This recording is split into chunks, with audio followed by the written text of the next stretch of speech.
All right, thank you for tuning in. This is a meditation based in visualization to liberate us to transform our diets for the better. A lot of people carry shame, guilt, and other such negative emotions in regards to food and eating decisions that they have made.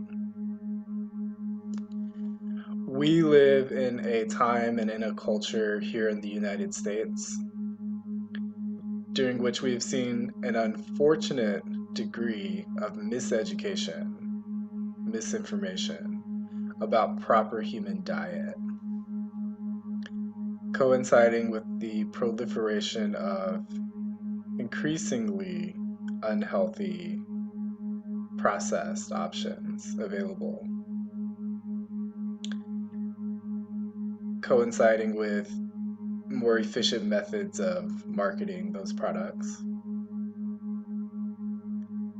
coinciding with as well a proliferation of the desire to conform to an ideal body type. This desire itself very efficiently marketed to the masses.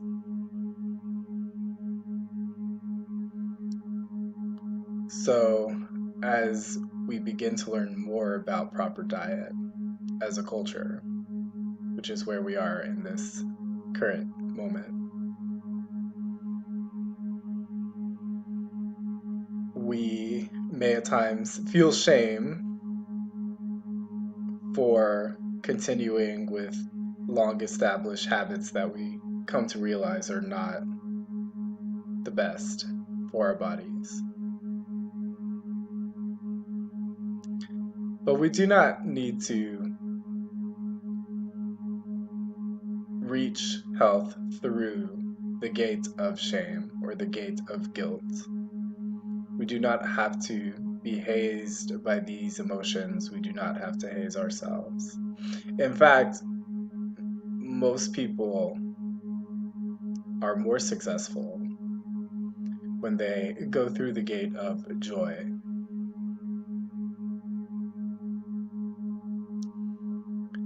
So let's visualize releasing the shame and the guilt.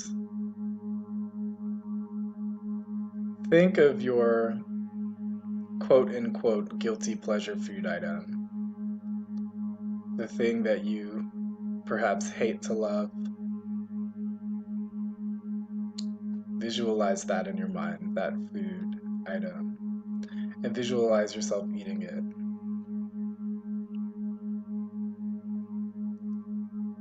And look upon yourself with eyes of love and compassion and say, you are someone who was mistaught, but your innocence remains intact. You are not a guilty person. Visualize loving yourself through less than ideal decisions. Visualize a fond farewell, a last let go, or perhaps just a see you way, way later moment with that food item. Say to it whatever the message is. Thanks for all the good times. We had a great run. I will remember you fondly always. Farewell. Or perhaps it is, I need a break. My body needs to recover from this love affair. but I'll see you again. It won't be as often, but this is not a permanent goodbye, but just a see you later moment. So, see you later. We continue to love these things that we have always loved. We continue to love ourselves for having loved them. We do not hold on to any shame or any guilt. How joyous it was that this food brought me so much pleasure, and how joyous it is today that I have found similar pleasures in healthier foods.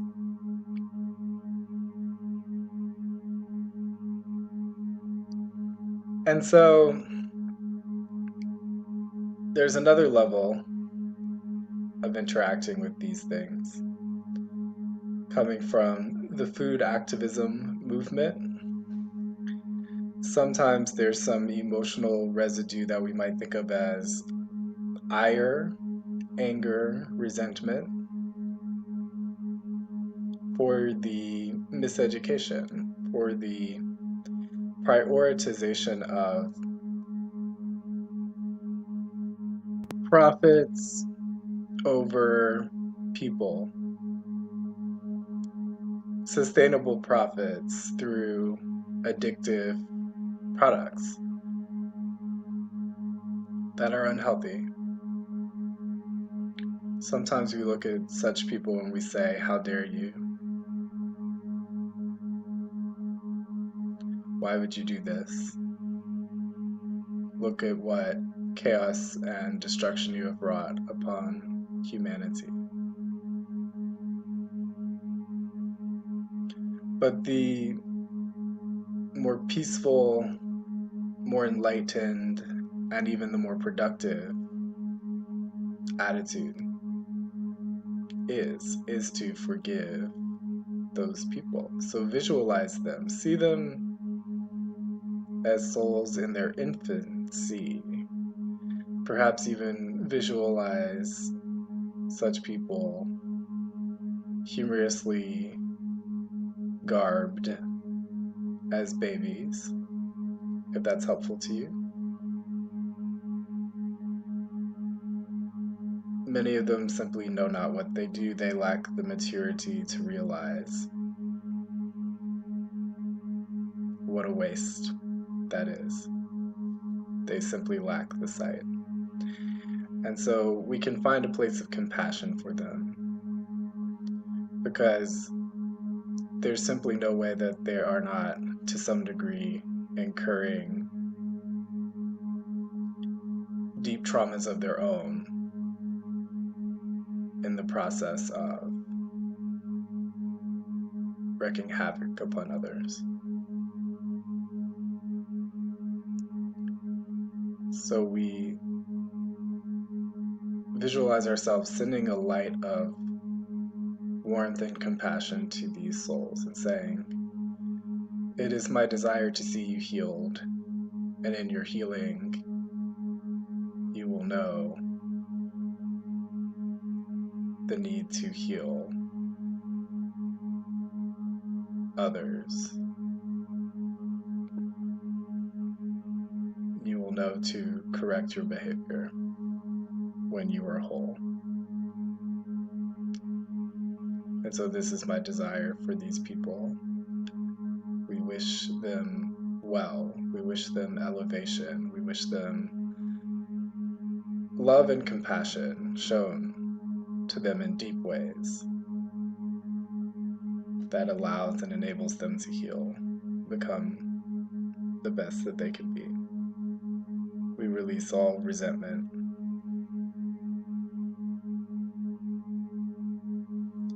And we forgive ourselves if we've ever held on to negative emotions around food that only perpetuated self-destructive behaviors and habits.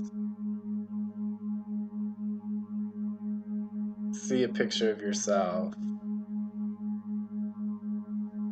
perhaps in a former state. Maybe there are clouds, maybe your face is all pinched together. And from your chest, send that picture of yourself,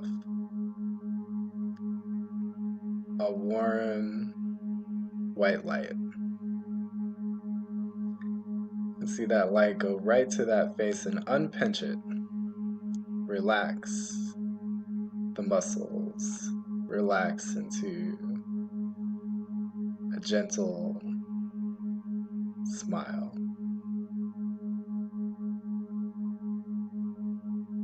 This is me.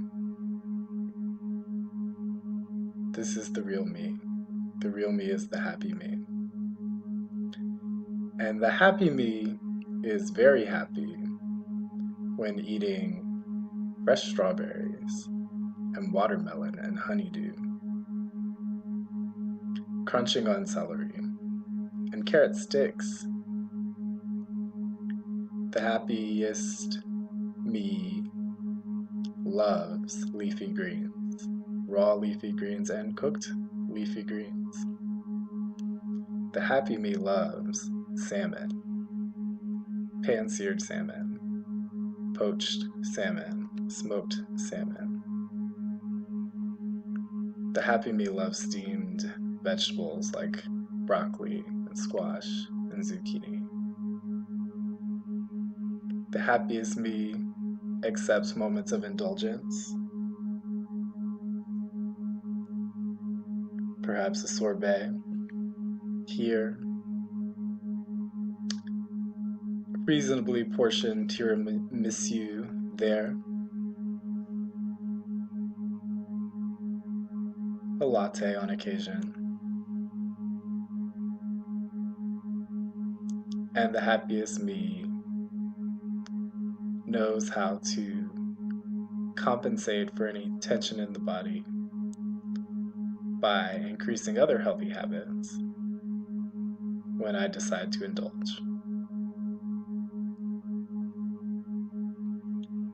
The happiest me gradually and lovingly evolves my eating habits over time away from what I was taught in my youth incorrectly and toward that which my higher wisdom now understands to be proper diet for me and many other humans. I accept health. I deserve wellness. And I am happy to do my part joyously to relearn healthy eating habits and to put those habits into practice. Namaste.